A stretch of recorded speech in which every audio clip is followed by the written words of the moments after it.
שלום, ברוכים וברוכות הבאות למדובר בהורות, סדרת מפגשים של מדור משפחה ויחסים של הארץ, שבו נארח מומחים ומומחיות לגיל הרך, והיום נמצא איתי שלומי אגר. שלום שלומי. היי.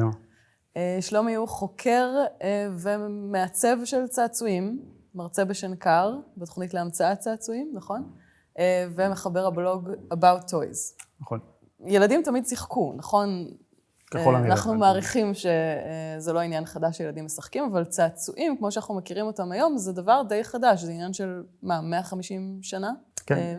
מה היה לפני? אז אפשר באמת להסתכל על התופעה של צעצועים, כמו שאנחנו מבינים אותם היום, הצעצוע התעשייתי, הצעצוע התרבותי, כתופעה שהיא יחסית חדשה. באמת צעצועים נעשו בתרבויות קדומות, נעשו ככל הנראה בכל או ברוב התרבויות שמכירים, גם צעצועים באופן כללי, גם צעצועים לילדים. ההבדל הוא שבאמת מאז המהפכה התעשייתית, הצעצועים הפכו לאיזושהי קטגוריה נבדלת בתרבות. פתאום איזושהי מערכת של מוצרים שמיועדים לילדים למשל, זה משהו שנראה לנו היום מובן מאליו, זה לאו דווקא משהו שהיה נכון תמיד לגבי צעצועים.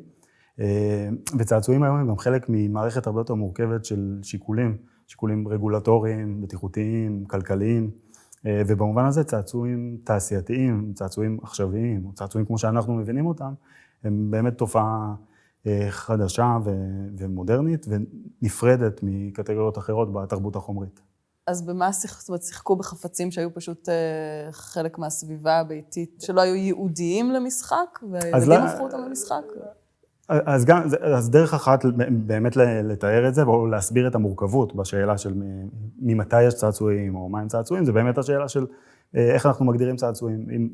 אם נסתכל על צעצועים דרך השימוש בהם, חפצים שמשחקים בהם, או חפצים שילדים משחקים בהם, אני כל פעם גם מדגיש את העניין הזה, כי חלק ממה שלנו נראה מובן מאליו, זה באמת העניין שצעצועים הם חפצים לילדים.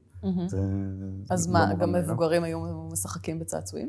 היו צעצועים, היו חפצים שמוצאים בארכיאולוגיה, חפצים שהיום אנחנו נקרא להם צעצועים, חפצים מיניאטוריים, חפצים עם גלגלים, חפצים שיראו לנו כמו גולות, סביבונים, בובות.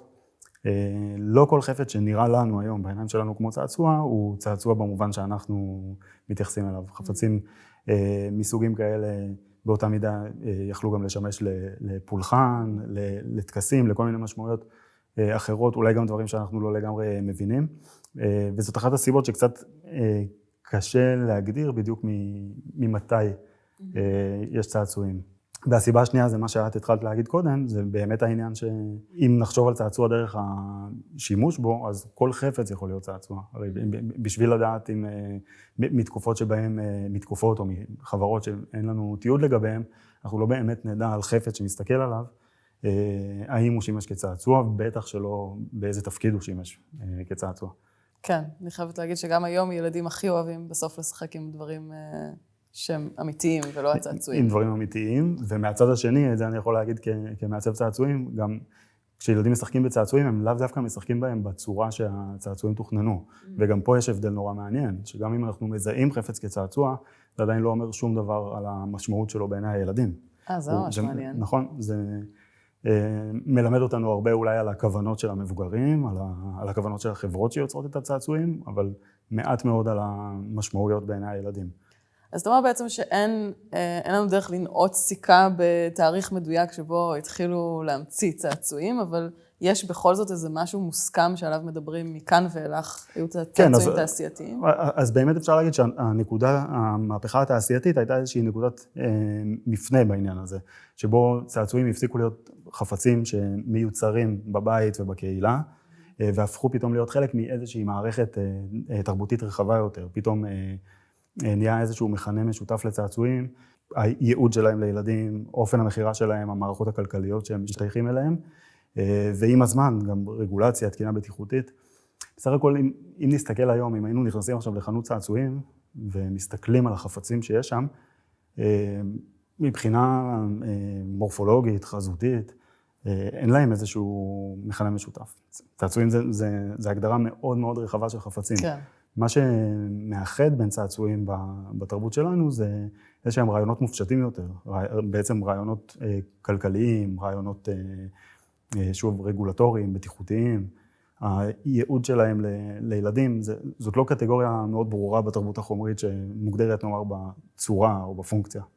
ובאמת שחושבים על צעצועים, זאת אומרת, כל התעשייה הזאת של הצעצועים היא בעיקר מונעת מדברים שלא קשורים לילדים בכלל, ממניעים כלכליים, אפשר להגיד בעיקר. כן, כמו הרבה תעשיות, או אני מניח שאפשר להגיד את זה באופן כללי על כל התעשייה בחברה קפיטליסטית, המניעים הם אחרים. מה שמעניין פה שבאמת קהל היעד מאוד מאוד מאוד רחוק ומנותק מהשיקולים, קהל היעד שהוא הילדים, כן.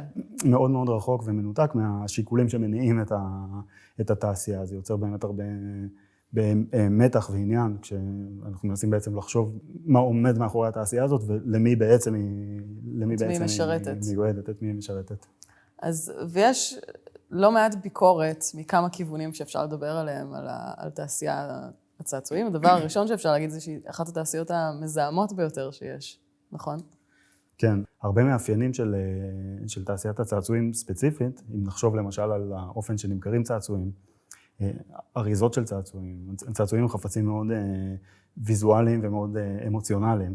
אחת הסיבות שלרוב אנחנו נראה צעצועים ארוזים עם איזה חלון גדול, מסודרים בתוך האריזה בצורה כמעט תיאטרלית, בצורה מאוד חזותית, אריזות מאוד מאוד גדולות, צעצועים משמשים כמתנות, יש משמעות לגודל של האריזה. הקצב שצעצועים נמכרים, החלוקה הגילית בתוך התעשייה הופכת צעצועים להיות בעצם עם בעלי חיים מאוד מאוד קצרים בידיים של ילד, וכל המאפיינים האלה ביחד יוצרים תעשייה שהיא מאוד מאוד עשירה, מאוד עתירה בחומרים, בחלקים, בצבעים, באריזות, בנפחים. כל הדברים האלה בסוף מתורגמים לזיהום מאוד גדול ולעודפות מאוד מאוד גדולה. זהו, עודפות זאת המילה שעמדה לי על קצה הלשון. כן, כי זה overflow כזה. כן, המילה הזאת מאוד, היא מאפיינת בעיניי מאוד נכון את התעשייה הזאת. אני חושבת שזה גם עובד על ההורים נורא חזק על המקומות האלה של כאילו, אתה נורא רוצה לשמח את הילד שלך, אתה נורא רוצה שהילד שלך ישמח כל הזמן, והילד נורא רוצה צעצועים. אז זה כאילו מין, יש שם איזה מנגנון שהוא נוגע בקפיטליזם בצורה כל כך עמוקה ויעילה, שפשוט הוא נכנס ישר לכיס של ההורה. נכון, וזאת באמת דרך מאוד קלה ומאוד יעילה, והיום גם מאוד, באופן יחסי, מאוד זולה, שזה גם אחת הביקורות על התעשייה הזאת, לשמח ילדים עם משהו מאוד מורכב למראה, מאוד חדש.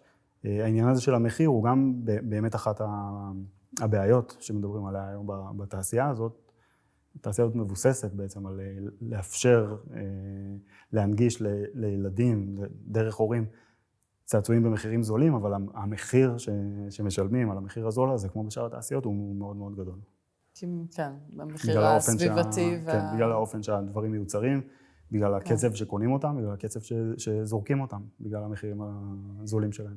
אבל באופן מעניין, הביקורת על הנזק הסביבתי או על הזיהום, היא לא ביקורת חדשה, נכון? זאת אומרת, זה לא רק מאז שיש צעצועי פלסטיק, אלא היא כבר הושמעה לפני כן?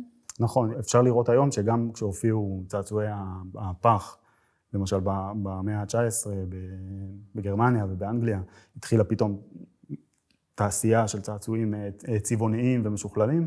מהר מאוד אנשים העבירו ביקורת והתגעגעו לצעצועי העץ, בדיוק אותם ביקורות שאנחנו שומעים היום, אפשר למצוא מהתקופות האלה.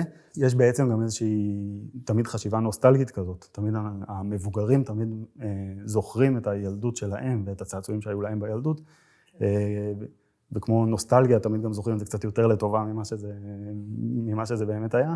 אז יש חוויה כללית תמיד של רתיעה מהצעצועים של עכשיו, הם תמיד נראים רועשים מדי, צבעוניים מדי, מלוקקים מדי, בעיקר זרים למבוגרים שרואים אותם ולא זוכרים אותם מהילדות של עצמם. מצד אחד יש כאן כמה דברים מעניינים קונפליקטואליים כאלה. מצד אחד התעשייה הזאת היא מיועדת לילדים, אבל הילדים הם אלה שהכי נזקו מנזקי האקלים. זאת אומרת, הם דורות העתיד, הם יסבלו מזה הכי הרבה.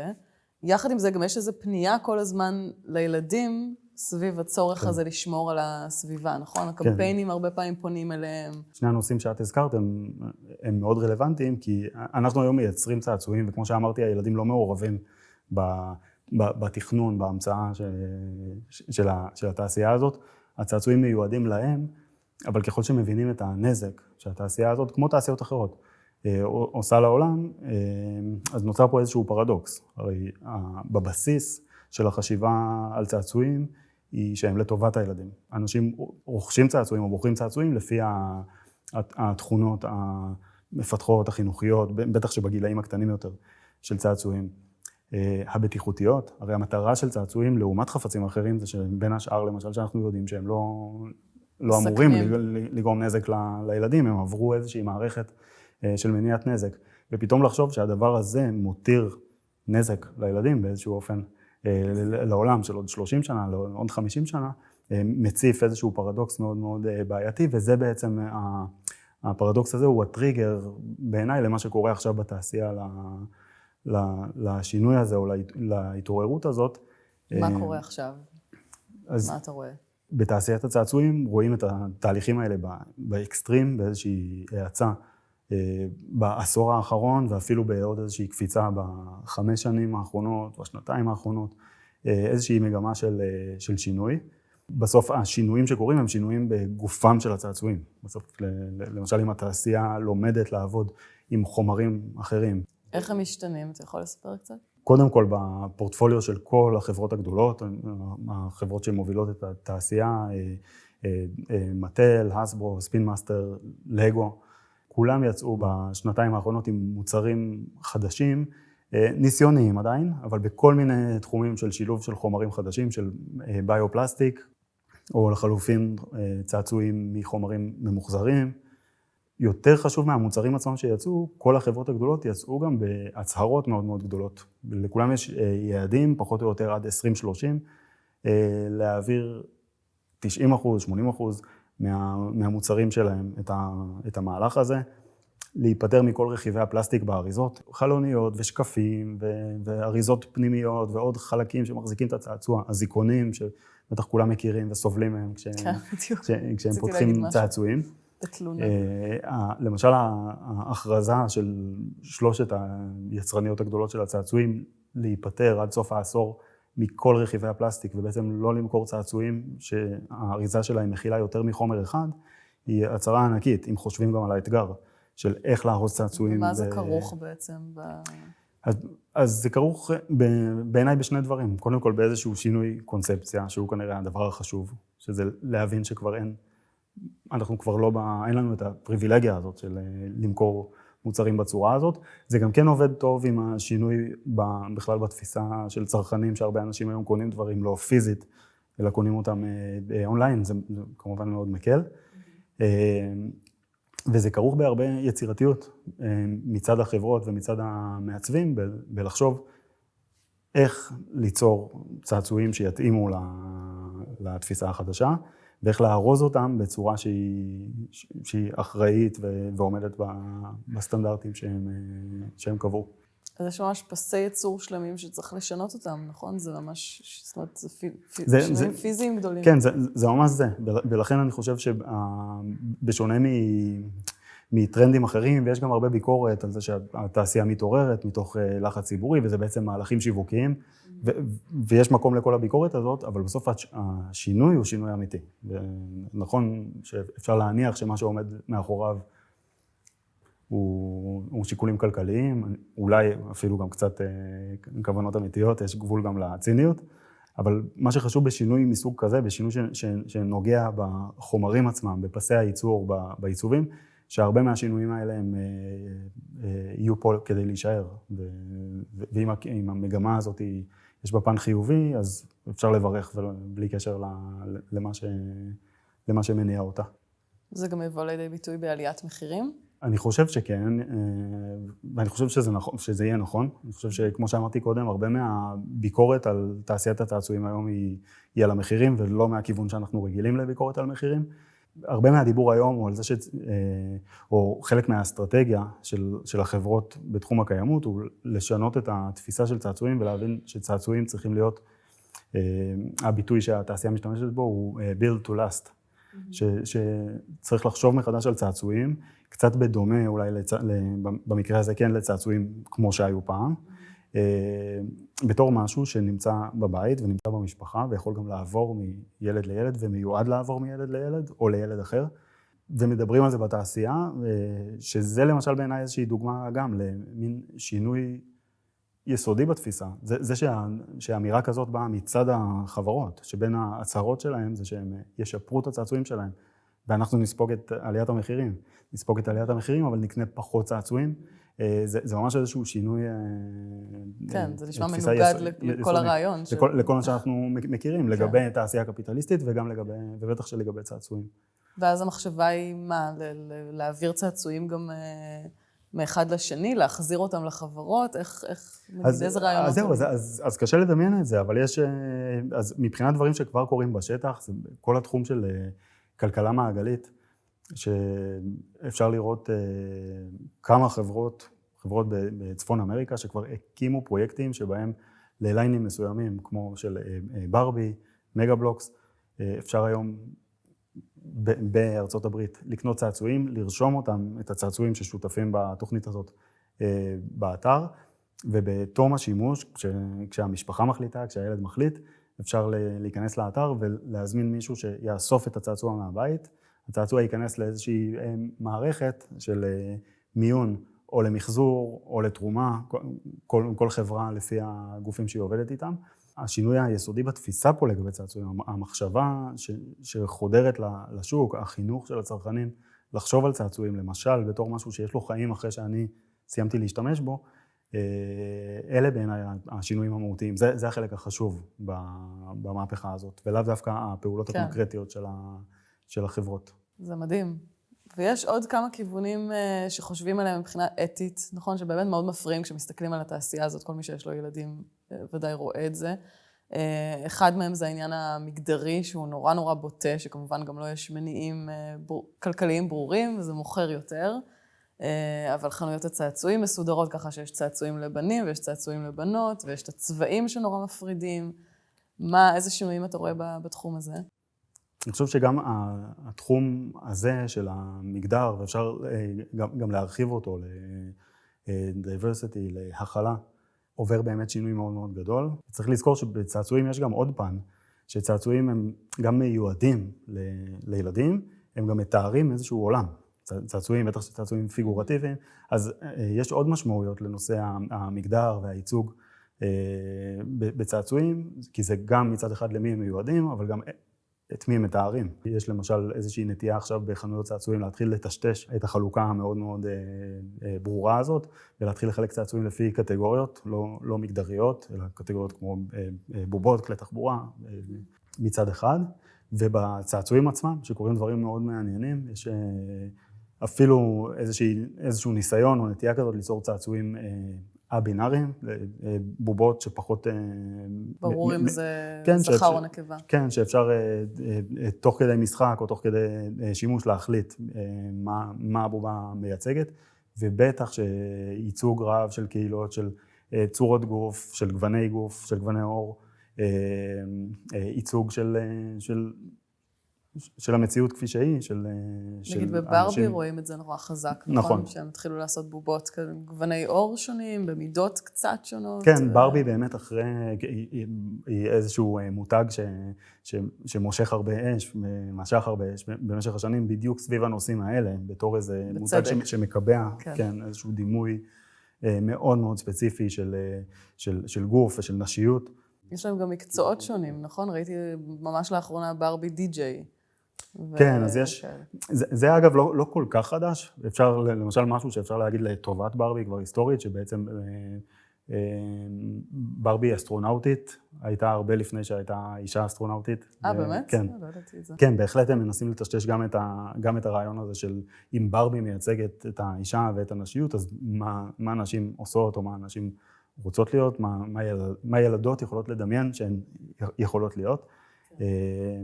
ובאמת, ואולי אפילו יותר חשוב מזה, עם מי ילדות יכולות לשחק ולהזדהות, ואיך ילדים וילדות יכולים לראות את עצמם בצעצועים ולזהות את עצמם ולשחק בדימויים שהם מכירים ומזדהים איתם, ולא עם איזה שהם דימויים פנטסטיים שלא רלוונטיים למציאות שלהם. כן, אני חייבת להגיד שזה כאילו, זה נשמע לפעמים נורא כזה, יכול להישמע קטנוני, אבל זה פשוט מדהים כמה זה חשוב, כי זה ממש מעצב, ובגילאים נורא צעירים, את הגבולות של המחשבה שלנו, של מה זה נורמלי ומה צריך להיות, וזה ממש, ואחרי זה נורא קשה להשתחרר מזה. גם לגבי איך אנחנו נראים וצריכים להיראות, וגם לגבי עם מי להתחתן ובאיזה מקצועות לעסוק, ומה הבנות מסוגלות ומה הבנים מסוגלים. כן, כנראה, יש גם באמת מחקרים לגבי עד כמה ייצוגים שילדים נחשפים אליהם בשלבים מוקדמים של החיים, ופה ספציפית גם כן רלוונטי עניין המשחק, כי אפשר להניח שכשילדים משחקים במשחק דמיון, במשחק בבובות או pretend play, משחק שמדמה מציאות של מבוגרים, הם במידה מסוימת גם בונים איזשהו דימוי לעתיד של עצמם. ולחשוב פתאום שהילדים לא מוצאים את עצמם מלכתחילה בצעצועים שהם משחקים, זה באמת נשמע כמו איזשהו חסך מאוד בעייתי. עד כמה זה נכנס לתוך הלימודים, נגיד אצלכם בשנקר, עד כמה אתה מעביר את זה לסטודנטים, את כל ההיבטים האתיים האלה שצריכים להיכנס לעיצוב? אז אני חושב שבתחום של ההמצאה זה קצת שונה, אבל אם מסתכלים באמת על הנושאים שדיברנו עליהם, גם עניין הקיימות, החומרים החדשים שנכנסים לתעשייה, העניין של המגדר ושל ההכלה, כל הדברים האלה מהצד השני, בעיני החברות, הם גם פוטנציאל מאוד מאוד גדול לחדשנות ולהמצאתיות. ואפשר לראות איך החברות ממנפות את הדברים האלה לליינים חדשים, למותגים חדשים. אז מהצד של הממציאים, אני חושב שזה המקום להתחבר, פחות העניין האתי, הערכי, אלא ההזדמנות היצירתית, החדשנית שיש בדברים האלה. ועד כמה אתה מרגיש שבעולם הזה, שבו יש פחות ופחות, אני לא יודעת אם זה נכון להגיד פחות, אבל מגיל מסוים ילדים משחקים דרך מסכים. זאת אומרת, כבר עוזבים, נוטשים את הצעצועים הפיזיים, הגשמיים, ועוברים למרחב הווירטואלי.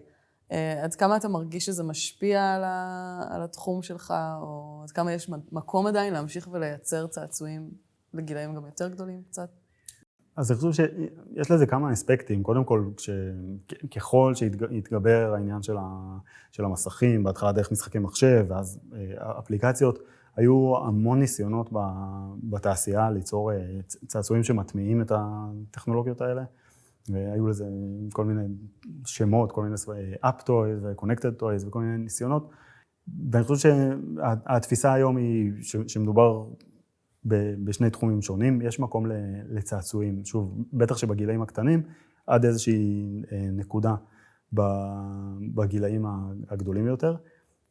אין איום על התעשייה במובן שהטכנולוגיות החדשות או המסכים יחליפו את החפצים הפיזיים. אני חושב שיש היום חלוקה יותר ברורה כזאת, שכבר לא מנסים כל כך לחבר בין הדברים בצורה כל כך ברורה, אלא זה מתחיל להיות מדובר בשני תחומים שונים. וכמובן שטכנולוגיות חדשות ומסכים וכל הטכנולוגיות שבאות איתם, לצד הביקורת שיש עליהם, יש בהם גם הרבה פוטנציאל מבחינת ילדים, מבחינת מוצרים ותכנים לילדים. כמו כל טכנולוגיה, בעצם זה יותר שאלה של איך משתמשים בזה. טוב, כל אלה צעדים מאוד יפים וטובים, וכיוון שאנחנו בעדו בגדול של חשיבה יותר אתית בתעשייה בכלל ובתעשיית הצעצועים בפרט. ועדיין אני חושבת, צריך לזכור שעדיין מדובר בחברות גדולות, שהמניע העיקרי שלהם הוא כלכלי, והכוח הערכי בסופו של דבר מצוי אצל צרכנים, במקרה הזה ההורים, ואנחנו פשוט צריכים לקנות פחות. בזה אני מסכים. אז תודה רבה שלומי על שיחה ממש מרתקת. תודה. ותודה לכם שהייתם איתנו. נתראה בפעם הבאה.